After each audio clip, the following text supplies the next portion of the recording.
guys, good morning. I hope you're doing okay. So, welcome to my little studio space that I've carved out for myself.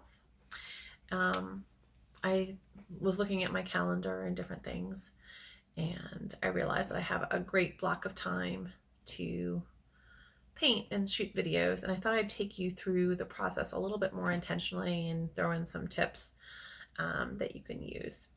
So the first tip I learned from, I've started listening to a lot of, so I guess they would be considered self-improvement podcasts or just different podcasts from speakers and writers that I really enjoy and find helpful. So one of them was an interview with Jon Acuff, and I can't remember who it was, so I apologize. But they were talking about the process of ideas. So whatever business that you're in,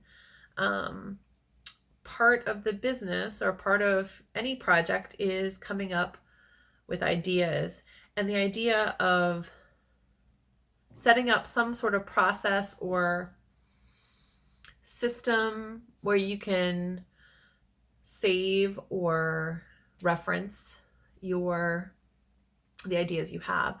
So for myself, this was a really good tip, and I'm trying to be more intentional about using it. But I started an Excel spreadsheet that whenever I get an idea for a painting, I just jot the idea down in there. And I haven't gone back. My future my future self will probably use that spreadsheet to track when it's done, reference photos, any little maybe the bestsellers or what have you, how I feel like it went. I don't know. But right now it's just a repository for just tons of painting ideas because they come to me all the time. And then when I finish a painting, and sometimes I have another one that I immediately want to go paint. That's great. But if you're sitting there and I'm just like, oh my God, I finished this amazing painting, what next? It kind of, or you have those mornings where you're not motivated at all. It kind of helps because then you can go, then I have something that I can reference of like, oh yeah, these were the ideas that I had. And a lot of them are not going to be ever painted, probably. I'm not saying that you only write down your amazing ideas, but creating a space, creating some time, and just to some way of making space for ideas. Because whenever you have a book or anything creative, but I lump all business ideas into that. So even if you're having a bakery or computers and you're creating a program or just anything, you're going to have ideas that come to mind, and we need a place to have for those ideas. So mine is an Excel spreadsheet. The other thing, but it could be like a notepad, whatever works for you. So I finished my goldfish painting yesterday. I have to do just a little bit more, but basically it's done. I finished the last details. I know it's done. I tend to overthink and obsess, so I'll revisit it tomorrow, and just see if I'm still happy with it. But I'm pretty sure that I am. I'm actually really happy with it. And so I took a walk and I was thinking about what next. And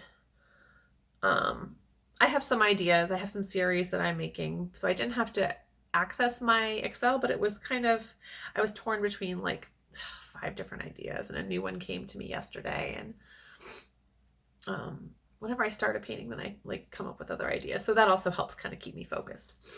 But in any case, so I decided that what I really wanted to do was a really large beach painting. And my favorite, as I was kind of thinking through things, my favorite thing to do, I live on the East Coast. So whenever I'm near a beach, is I go out and I watch the sunrise almost every day that I'm there. And a few years ago, I took a trip to a family trip to the Outer Banks. which is one of my favorite places ever. And it's just so serene, and I get a sense of peace. And that's one thing that I really am hoping. So anyway, so form the ideas, have a list of ideas. I decided what the next painting is going to be. So it's going to be a beach scene. And then I have to figure out, what does that mean? There are so many different ways that you can do that. And what size?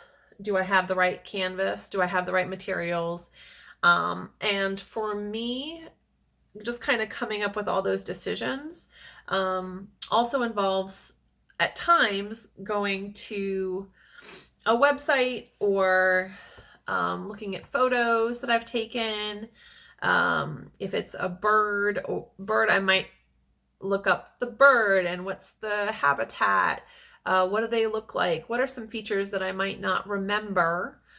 Because I think being an artist is also being a really good observer.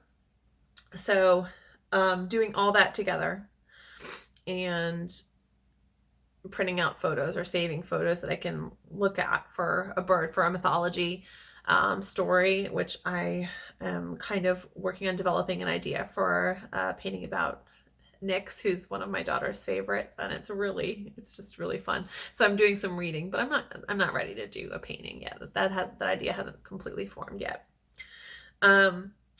So this one, sunrise on the beach, Outer Banks. So for this one, since I just went, I knew I take a lot of photos whenever I travel, really. So I had a photo. I went through all of my photos, and hopefully I can show it to you. So I have a few reference photos that I printed out for myself, but the printer doesn't get a lot of the detail, but I just pulled up one. So let me see. And then the light isn't there, but that will kind of give you an idea, or give me an idea of where to start. So this is one of the photos that I pulled as reference. And what it lets me do is look at the color, kind of the feeling. Later on, it might let me do some details of what are the textures of the water really look like. Photos, I don't draw completely photorealistically. I love illustration, but like if you had just kind of like more of an impressionistic view, then this might just give you a feeling or some colors that might evoke. Maybe you love abstract art and want to do stripes, or just like using these photos. Maybe that's your inspiration.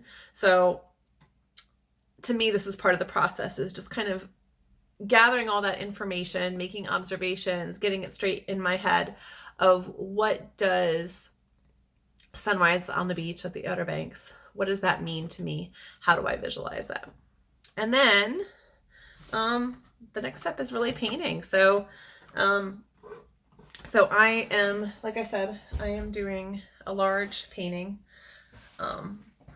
For me also, I try and think of like, well, if someone wanted this, like if I was going to buy a beach painting, what size would I want? And I'll probably do some small ones because I love the beach. Oh my gosh.